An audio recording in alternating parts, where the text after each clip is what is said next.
Welcome to the Bible in 1 Year with Melissa Sykes. Today is January 23rd. Like many people, Eliphaz cannot handle raw emotion or honest engagement. He sees Job's spirited dialogues as empty chatter, according to Job chapter 15, verse 3, driven by personal sin. Eliphaz defers to his personal experience and that of wise men who were taught by their fathers. He reiterates his belief that people get what they deserve, that those who live in fear do so justly.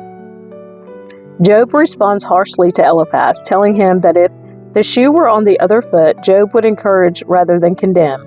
Job assumes that God doesn't love him, and in his misunderstanding of God and his ways, he appeals a second time for a mediator, according to Job chapter 16, verse 21. See also chapter 9, verse 33.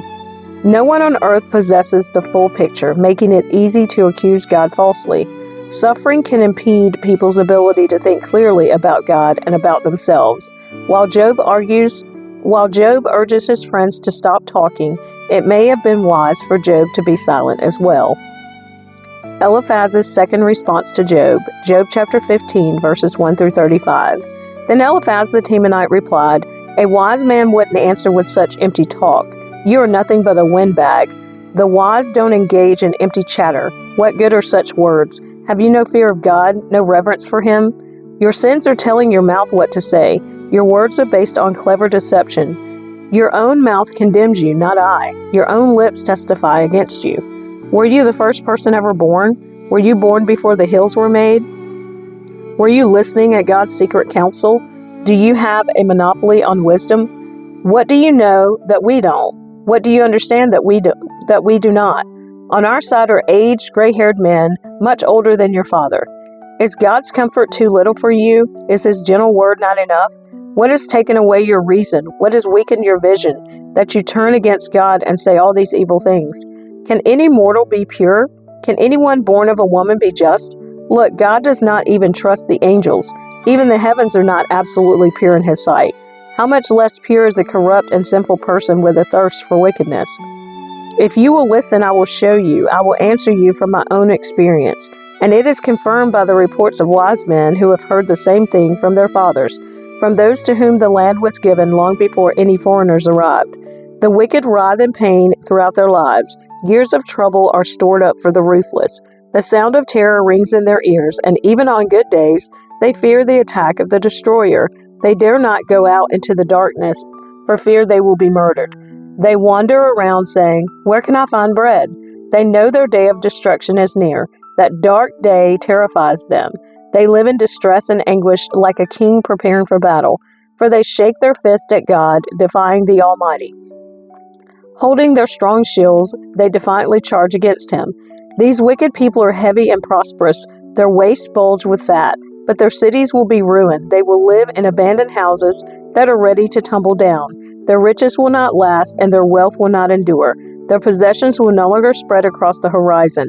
They will not escape the darkness. The burning sun will wither their shoots, and the breath of God will destroy them. Let them no longer fool themselves by trusting in empty riches, for emptiness will be their only reward. They will be cut down in the prime of life. Their branches will never again be green.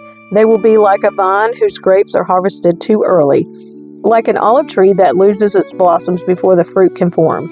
For the godless are barren. Their homes, enriched through bribery, will burn. They conceive trouble and give birth to evil. Their womb produces deceit. Job's fifth speech, a response to Eliphaz. Job chapter 16, verses 1 through 22. Then Job spoke again. "I've heard all this before. What miserable comforters you are. Won't you ever stop blowing hot air? What makes you keep on talking? I could say the same things if you were in my place. I could spout off criticism and shake my head at you. But if it were me, I would encourage you. I would try to take away your grief.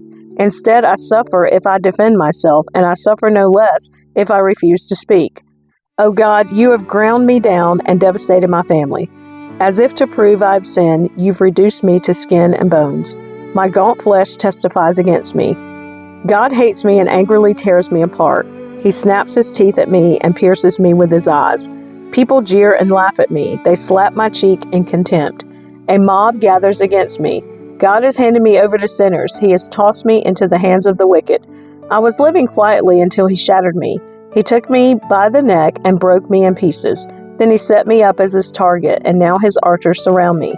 His arrows pierce me without mercy. The ground is wet with my blood. Again and again he smashes against me, charging at me like a warrior. I wear burlap to show my grief. My pride lies in the dust. My eyes are red with weeping. Dark shadows circle my eyes. Yet I have done no wrong, and my prayer is pure. O earth, do not conceal my blood. Let it cry out on my behalf. Even now my witness is in heaven. My advocate is there on high. My friends scorn me, but I pour out my tears to God. I need someone to mediate between God and me as a person mediates between friends. For soon I must go down that road from which I will never return. Job continues to defend his innocence. Job chapter 17, verses 1 through 16. My spirit is crushed and my life is nearly snuffed out. The grave is ready to receive me. I am surrounded by mockers. I watch how bitterly they taunt me. You must defend my innocence, O God, since no one else will stand up for me. You have closed their minds to understanding, but do not let them triumph. They betray their friends for their own advantage, so let their children faint with hunger. God has made a mockery of me among the people. They spit in my face. My eyes are swollen with weeping, and I am but a shadow of my former self. The virtuous are horrified when they see me. The innocent rise up against the ungodly. The righteous keep moving forward, and those with clean hands become stronger and stronger. As for all of you, come back with a better argument, though I still won't find a wise man among you. My days are over, my hopes have disappeared, my heart's desires are broken. These men say that night is day, they claim that the darkness is light. What if I go to the grave and make my bed in darkness? What if I call the grave my father and the maggot my mother or my sister? Where then is my hope? Can anyone find it? No, my hope will go down with me to the grave. We will rest together in the dust. Bildad's second response to Job. Job chapter 18, verses 1 through 21. Then Bildad the Shuhite replied, How long before you stop talking? Speak sense if you want us to answer. Do you think we are mere animals? Do you think we are stupid? You may tear out your hair in anger, but will that destroy the earth? Will it make the rocks tremble? Surely the light of the wicked will be snuffed out. The sparks of their fire will not glow. The light in their tent will grow dark. The lamp hanging above them will be quenched. The confident stride of the wicked will be shortened. Their own schemes will be their downfall. The wicked walk into a net. They fall into a pit. A trap grabs them by the heel. A snare holds them tight. A noose lies hidden on the ground. A rope is stretched across their path. Terrors surround the wicked and trouble them at every step. Hunger depletes their strength, and calamity waits for them to stumble. Disease eats their skin, death devours their limbs. They are torn from the security of their homes and are brought down to the king of terrors. The homes of the wicked will burn down, burning sulfur rains on their houses. Their roots will dry up, and their branches will wither. All memory of their existence will fade from the earth. No one will remember their names. They will be thrust from light into darkness, driven from the world. They will have neither children nor grandchildren nor any survivor in the place where they lived. People in the west are appalled at their fate. People in the east are horrified. They will say, This was the home of a wicked person, the place of one who rejected God.